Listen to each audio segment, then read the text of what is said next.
Hello, good morning everyone, good morning buddies, good morning guys. It's already Tuesday and we're so happy and glad that we are still alive and kicking and ready to engage for the day.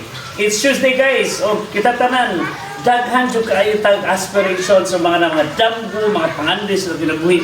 Apangutanan nato, usa ka maginato nga makabot nato na mga panganlis sa kinabuhi nato, makabaton og haruhay nga kinabuhi, makabaton og kanang disente nga kinabuhi, no? Nadulay kalipay, o dunay kagol pero more on kalipay. Okay? So guys, because it's Tuesday for today, I want you to think all these words para guide nato. Okay? At kung alam niyo siya buhaton ka at ihatag ninyo, ano po makatabang sa atong tanan. Okay? Number one, let's try to define the word Tuesday. Okay? It is an acronym and we will use that one to inspire us all so that this will become our hint.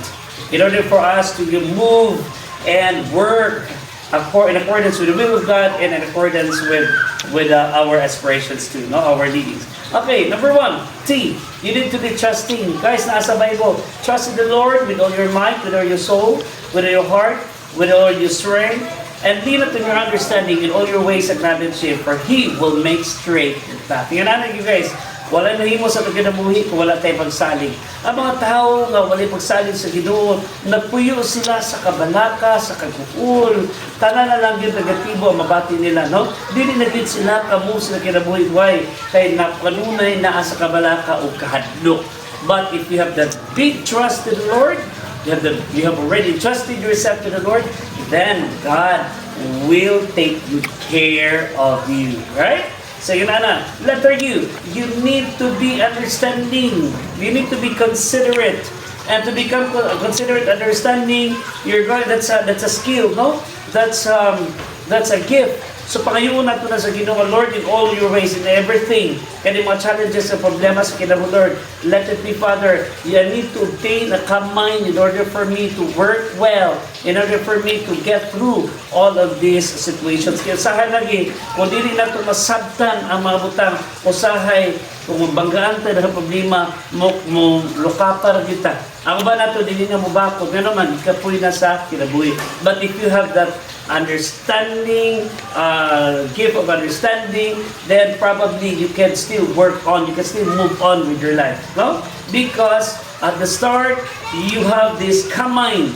Mo na pakayuon na nimo sa Ginoo, na tagaan ka sa Ginoo wisdom, so that you'll be able to have this calm mind, and you need to be discernful. Understand? Okay, whatever it is that is happening around you. So that is you. And E stands for we need to be enthusiastic. Enthusiastic, we need to be alive. Enthusiastic. Okay? We need to always move forward. We have our goal. We have our mission.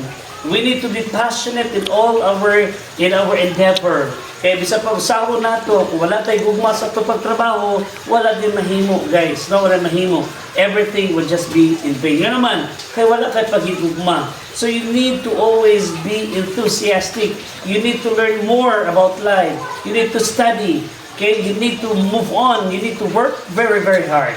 Okay? Be enthusiastic in everything that you do because blessings will be poured like rain. Next is S. What do you think is S? S is you need to surround yourself with positive people. You need to surround yourself with people who have this aura of optimism. Okay? Kaya usahay ko masigay po yung itong mga tao nga negatibo rin kayo, guys. For sure, manegatibo po ka all the time. Pick who do you want to be with.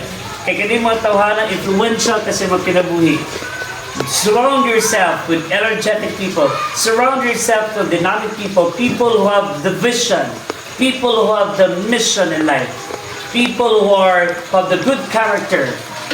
Kaya kumukuyog ka sa mga bright po ka. Kumukuyog ka sa matapulan po ka. Kanang ingon naman, tell me who your friends are, and I will tell you who you are.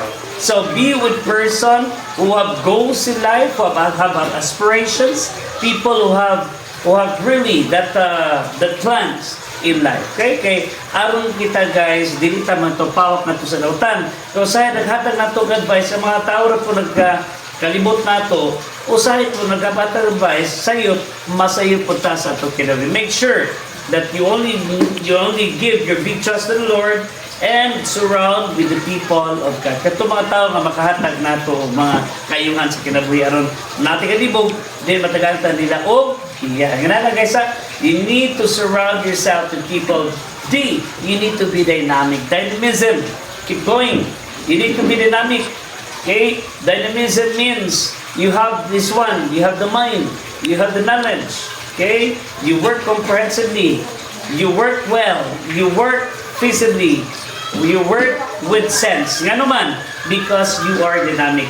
You use the knowledge that you already obtained. And this knowledge would help you, okay, go along the way. And it's all because of the wisdom that you ask coming from the Lord. So that's it, though. You need to be dynamic. Kaya ron mag-leader ta o leader ka ta sa syudad, then we can lead the path. Now we can lead our herd well. Aron maatutan natin development and progress. Next, you need to be always, okay, active. Be active. If you have already the plan, then do it. Okay, do not just sit there. Do not just lie there. Okay, do not be always in your bed. Do not be couch potato. You need to work. Karon po, hindi mo pagtrabaho, makasabot ka, inani din ni, along the process, ma-learn ka nga, daghan po din kayong i-promote sa itong kinabuhi. Daghan po din kayong i-promote sa itong trabaho. Right? And the last one would be, you need to always say yes. Yes and yes. Mo na pinaka-importante, guys. Mo na yes na ka, okay? Because that is a sign that you are really positive. When say yes to work, then you might as well be heading or be leading a path, or you're going to do a certain task. Kung mag-yes lang ka, along the way, ma-develop ka. Okay, so what are the mga words that we're sharing here, guys? And I hope that these words will be meaningful to all of us, and this can help us get through this very day. It's Tuesday. God bless you, and happy Tuesday.